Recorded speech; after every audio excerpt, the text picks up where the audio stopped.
Depopulation, Agenda 21 and 2030, Georgia Guidestones, a new world order. Is it really this bad? Can people be so evil as to wipe us out as soon as they get a chance? Well, yes. We've already seen the position of the UN towards a new world order. Let's listen to some of our world leaders and see if they believe in this new world order, shall we?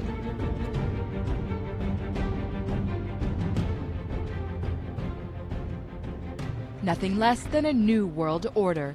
This is the pledge of the world's most powerful leaders, representing 90% of the global economy. What is at stake is more than one small country. It is a big idea, a new world order. We have before us the opportunity to forge for ourselves and for future generations a new world order, a world where the rule of law, not the law of the jungle, governs the conduct of nations. The affirmative task we have now is to actually create a new world order. We're seeing a new world order now being built, and I don't think America can retreat from that. The integration of national economies into a global economy. So we're going to keep on pushing hard to shape an international order. Sometimes I'm criticized in my own country for professing a belief in international norms and multilateral institutions, but I am convinced that in the long run, giving up some freedom of action, binding ourselves to international rules, over the long term enhances our security. Dat we ons samen sterk maken voor een wereldorde die weer een tijd mee kan. Voor onszelf en voor het collectief. Today is the beginning of a global mobilization effort to rally our forces behind this Great Reset initiative. We need a Great Reset. We can actively contribute together to building the 21st century world order. Wenn man eine wirkliche Weltordnung haben will, eine globale politische Ordnung, dann wird man nicht umhin kommen, an einigen Stellen auch Souveränität, Rechte an andere abzugeben. De internationale inbedding heeft ons land veel gebracht. Het goed functioneren van de naoorlogse multilaterale wereldorde en de internationale stabiliteit zijn cruciaal voor onze rechtsstaat en voor de kracht van onze economie. Pieces are in flux. Soon they will settle again. Before they do, let us reorder this world around us. In this period, when really a new world order can be created, it's a great opportunity. And there's a need for a new world order, but it has different characteristics in different parts of the world. And the challenge is how to build a world order for the first time in history on a global basis. President Obama and British Prime Minister Gordon today calling for a new world order to tackle our global economic crisis. And the president outlined his vision of a new world order in which the US would participate fully. We've got to give them a stake in creating the kind of world order that I think all of us would like to see. Never before has a new world order had to be assembled from so many different perceptions or on so global a scale. A new world is emerging. It is a new world order with significantly different and radically new challenges. And I strongly believe India will be a central actor in the new world order. After 1989, President Bush said, and it's a phrase that I often use myself, that we needed a new world order.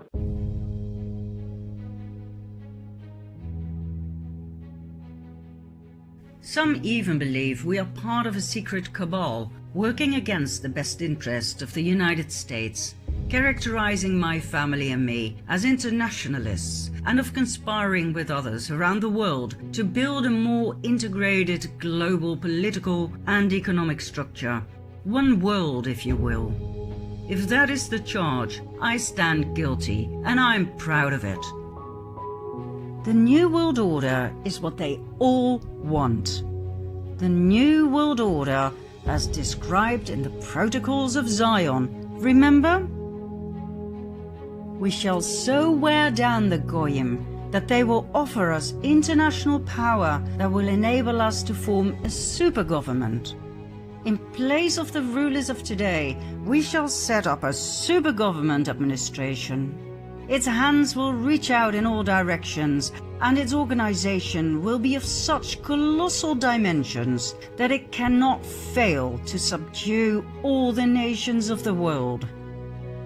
One authority will be glorious because it will be all-powerful. Our authority will be the crown of order, and in that is included the whole happiness of man.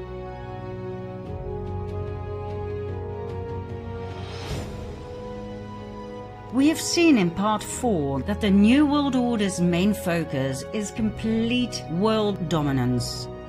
Population control, better known as depopulation, is the UN's tool to annihilate the majority of the masses so that no more than 500 million people are left on the face of the earth.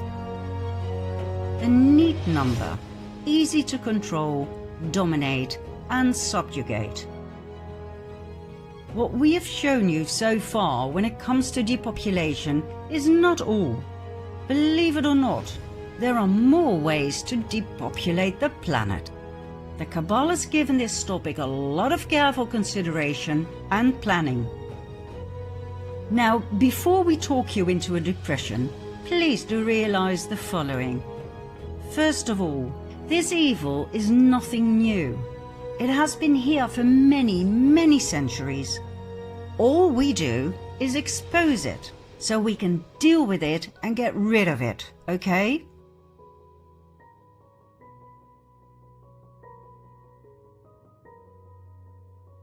Exposure is vital. It is their worst nightmare. Once you know what you're dealing with, you can act and take back your own sovereignty. Secondly, those who know us and our work know that we never end on a negative note. The scripts we write, the presentations we give, always end on a positive note. There is always an unexpected twist at the end. So please bear with us. We promise you, you will love what's coming. So, let's expose the maggots once and for all, shall we? How are we, the people, being attacked in the name of population control? Wars, natural disasters, famine and drought, plagues and diseases, vaccinations, family planning, chemtrails, GMOs, and additives in food, water, beauty care and cleaning products. Wars speak for themselves. As we've seen, they have always been caused by the Cabal as a divide and conquer strategy and as a way to make massive amounts of money. Wars don't just start, they are instigated by design.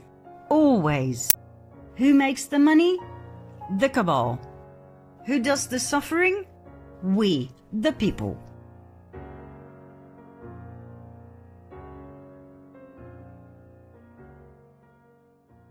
Next, natural disasters. Think earthquakes, hurricanes, volcanic eruptions and tsunamis. They don't need much explanation. The earth shakes, people die. But did you know that many of these natural disasters nowadays are actually caused by man? Ever heard of HAARP? High Frequency Active Aurora Research Program? An American military research program used to excite the ionosphere via high-frequency signals. Using it influences the weather in a profound way. Well, instead of doing a rain dance, we physicists are firing trillion-watt lasers into the sky to actually precipitate rain clouds and actually bring down lightning bolts. By firing trillion-watt lasers, you rip apart the electrons, creating what are called ions, and these ions act like seeds, like dust particles, bringing down rain and even lightning. In the 60s, the CIA used this to bring down monsoons during the Vietnam War, to wash out the Viet Cong. For decades now, these governments have been alleged to have experimented with weather control, but nothing conclusive. This time we're bringing in the laws of physics, rather than simply waving our hands and uttering mumbo-jumbo. We're actually using trillion-watt lasers now for floods, for agriculture, farmers, for people planning wedding parties, football games, you name it, outdoor events and agriculture and flooding and even hurricanes. All of them could be subject to weather modification. Natural disasters can be and are triggered by the cabal to get rid of people. How convenient. Others are engaging even in an eco-type of terrorism, whereby they can alter the climate, set off earthquakes and volcanoes remotely through the use of electromagnetic waves. So there are plenty of ingenious minds out there that are at work finding ways in which they can wreak terror upon other nations. It's real.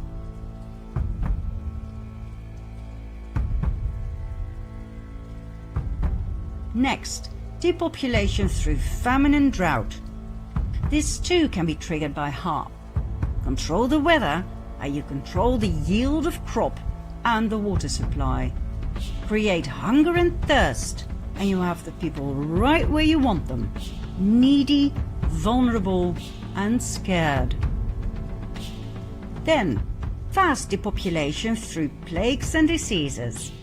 Take for instance the bubonic plague, the Black Death, that killed God knows how many millions of people across the world in the Middle Ages.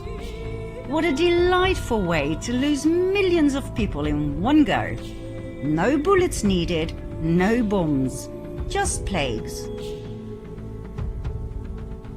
Another plague that turned out to be highly convenient was the Spanish flu. More people died of the Spanish flu than of bullets during the First World War.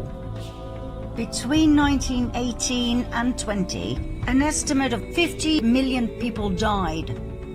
1/3 of the entire world population was infected. It is believed to be the greatest pandemic the world has ever experienced, worse even than the medieval Black Death. There are several very interesting things about the Spanish flu. First of all, it didn't start in Spain. Secondly, it wasn't a flu. There's more, but let's start with these two, shall we? If it didn't start in Spain, then where did it? In the US. If it wasn't a flu virus, what was it? It was a bacteria that caused severe and in most cases lethal pneumonia. According to a 2008 National Institute of Health paper, bacterial pneumonia was the killer in a minimum of 92.7% of the autopsies reviewed. So why do we call it the Spanish flu? As a decoy, a smokescreen to hide the truth. Why? Because the truth is so hideous. Most people prefer to hear a convenient lie. The first cases of bacterial pneumonia in 1918 trace back to a military base in Fort Riley, Kansas. Long story short, during the first half of 1918, an experimental bacterial meningitis vaccine cultured in horses by the Rockefeller Institute for Medical Research in New York, now the Rockefeller University, was injected into soldiers at Fort Riley. The so-called Spanish flu was a vaccine experiment gone horribly wrong. Well, that's what we, the people, would say. The cabal would refer to it differently. They would call it an experiment with the best outcome ever. Millions of American soldiers were vaccinated with this experimental serum. 2 million of them went overseas.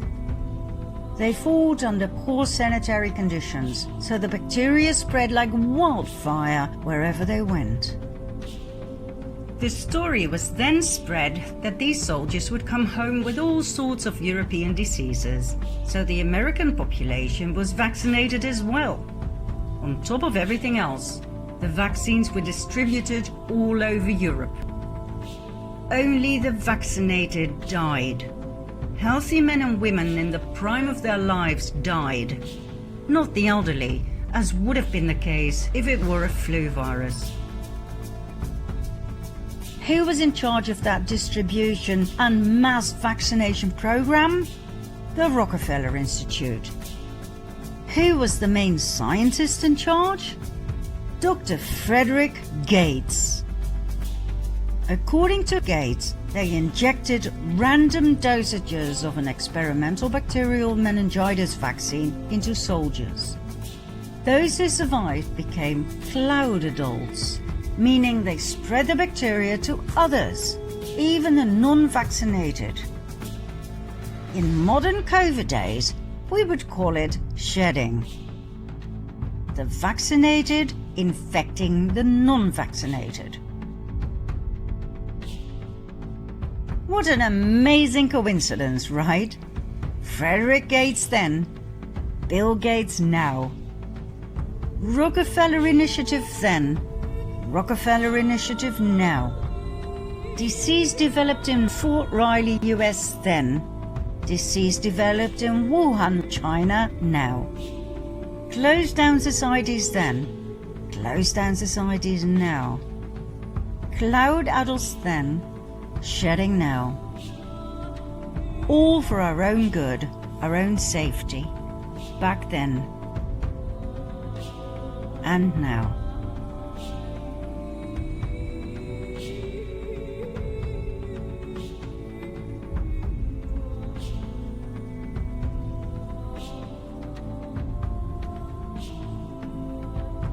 And just about a century in between.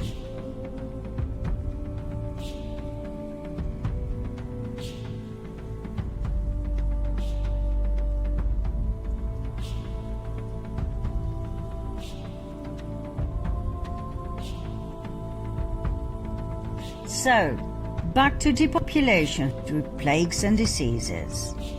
The problem with plagues is that they don't occur much, certainly not in these modern times of hygiene. But not to worry, the Cabal is quite creative and always comes up with a solution to every problem. If there is no plague available, you create one.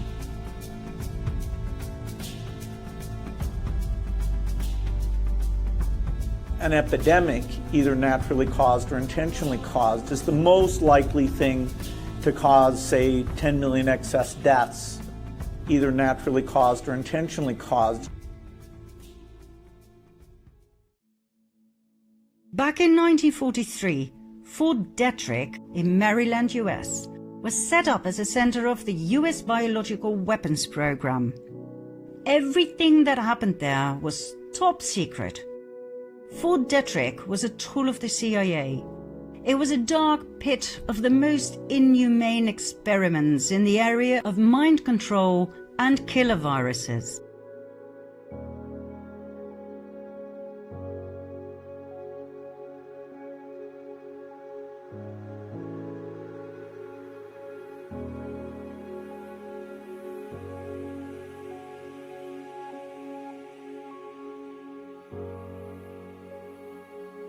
If you truly want to know how evil it really was, we urge you to look into Michael Aquino, the head of MKUltra at Fort Detrick, who later founded the satanic cult of the Temple of Set.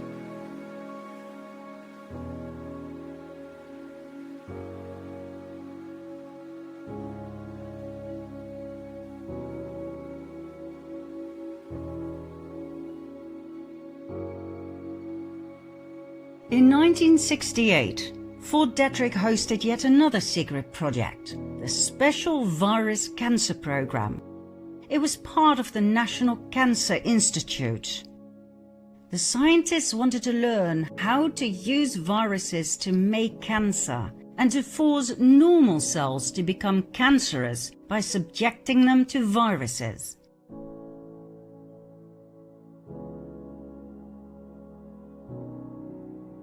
Why? Because cancer is an excellent weapon when it comes to biological warfare. It can be used to take down political leaders without any suspicion of a crime committed. And it can be used to wipe out large numbers of the population, as most forms of cancer are deadly. Approximately 10 million people die of cancer worldwide each year. That's about 26,000 people each day. Two classes of cancer-causing viruses were studied extensively at Fort Detrick's Special Virus Cancer Program. The RNA-type tumor retroviruses and the DNA herpes-type viruses. In the process, two discoveries were made: HIV and KS, Kaposi sarcoma. Kaposi sarcoma is widely known as the gay cancer that often accompanied AIDS when the first cases broke out in gay men in Manhattan, New York City in 1979. As a matter of fact, Manhattan was the center of the first AIDS outbreak, not Africa. It wasn't until 1982 that AIDS broke out in Africa. Still, we are supposed to believe that AIDS originated in Africa and that it jumped from apes, primates, to humans. Not only that, we are supposed to believe that back in 1979, it jumped from African apes to only white gay men in Manhattan, as did the human herpes 8 virus that causes all forms of Kaposi sarcoma, the gay cancer. We are expected to believe that two primate viruses, a retrovirus and a herpes virus, jumped species in Africa at the same time and ended up exclusively in the blood of white gay American men to produce a new immunodeficiency disease in 1979, now called AIDS. This proposed scenario suggests to me that such an unlikely African event has the markings of a scientific fairy tale, and I remain stupefied that such nonsense can pass for science in the 21st century.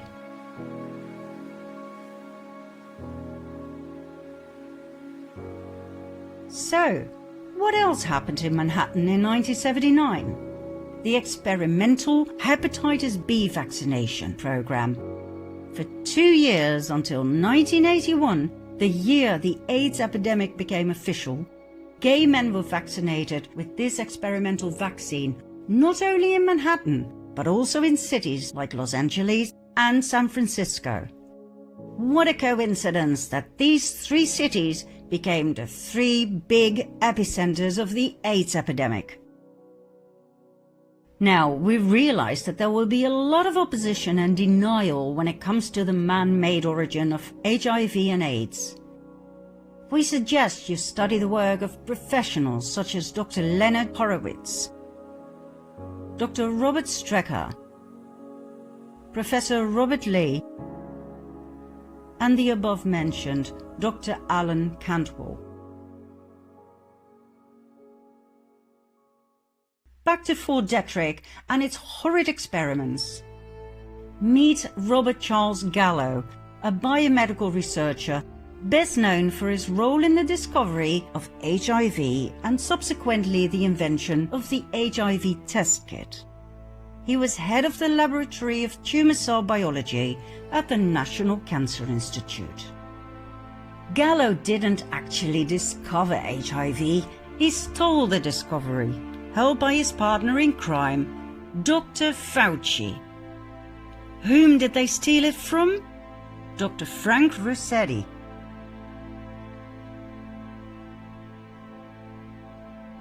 And Dr. Judy Mikovits.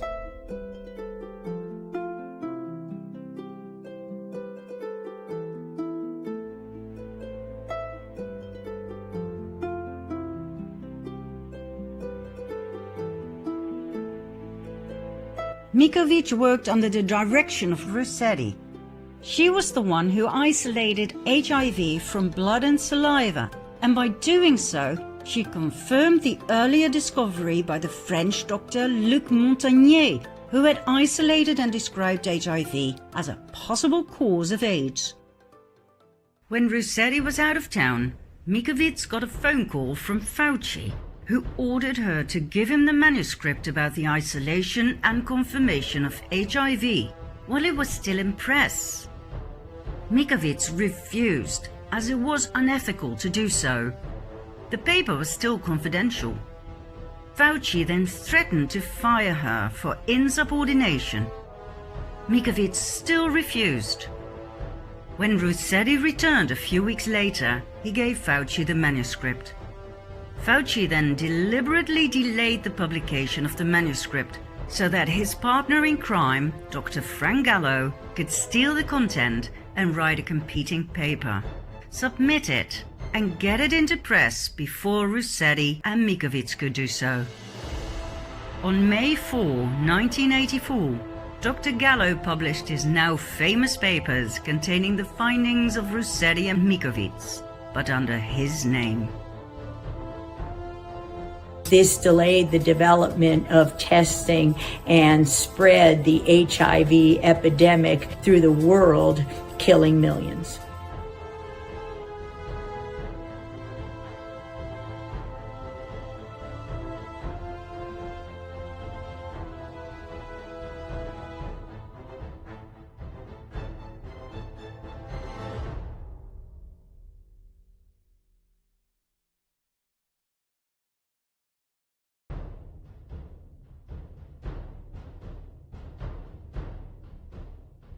Was Fauci held accountable for his responsibility for the millions of lives his greed had cost? On the contrary.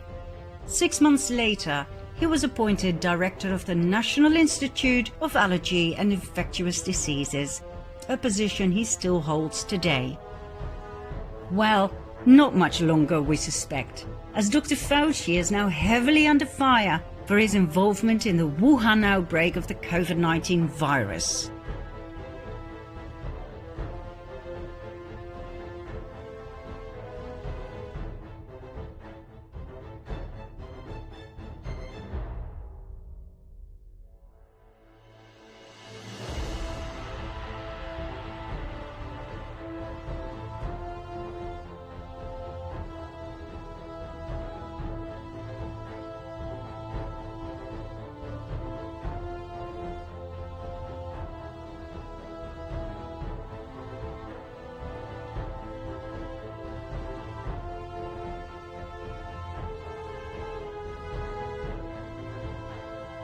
With all the evidence now on the table, we find it hard to believe that Fauci will be on the right side of the prison bars for much longer.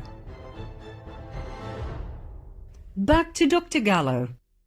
Gallo worked with Lytton Industry and its subsidiary Bionetics.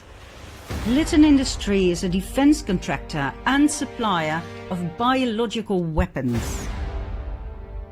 Bionetics managed America's Biological Weapons Testing Center at Fort Detrick and ran the entire National Cancer Institute with its special virus cancer program. Bionetics supplied the lab animals, including monkeys and chimpanzees, cancer viruses and vaccine culture media for cancer investigators and pharmaceutical manufacturers throughout the 1960s and 70s. Lytton and Bionetics created and spread AIDS and many other deadly viruses. Subsequently, Bionetics supplied Merck with experimental viruses for vaccine studies. Now, that sounds rather clinical, doesn't it? But here's what really happened. They used children as guinea pigs in Africa and at the Willowbrook State School on Staten Island in New York. Children! Have you ever used orphans to study an experimental vaccine? Yes. Have you ever used babies of mothers in prison to study an experimental vaccine? Yes. Have you ever used individuals under colonial rule to study an experimental vaccine? Yes. Did you do so in the Belgian Congo? Yes.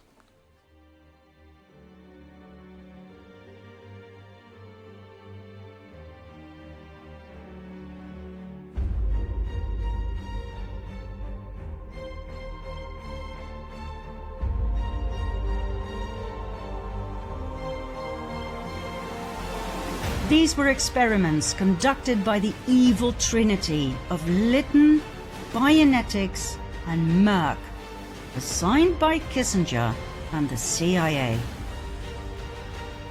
Mind you, these experiments were in no way less evil than those of the Nazi doctors in the death camps of World War II.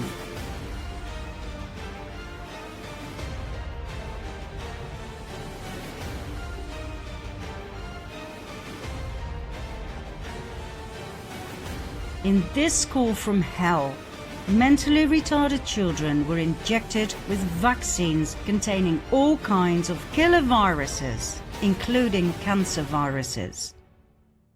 Virus research experiments at Bionetics caused new types of cancer, such as leukemia, lymphoma, and sarcoma, diseases they had never seen before.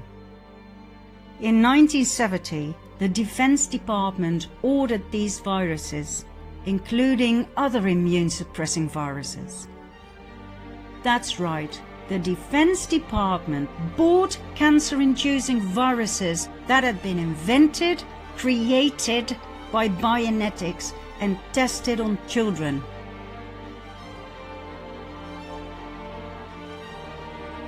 So, in case you ever wondered why we never heard about people dying from cancer in the old days, it's because all of these kinds of cancer had not been invented yet.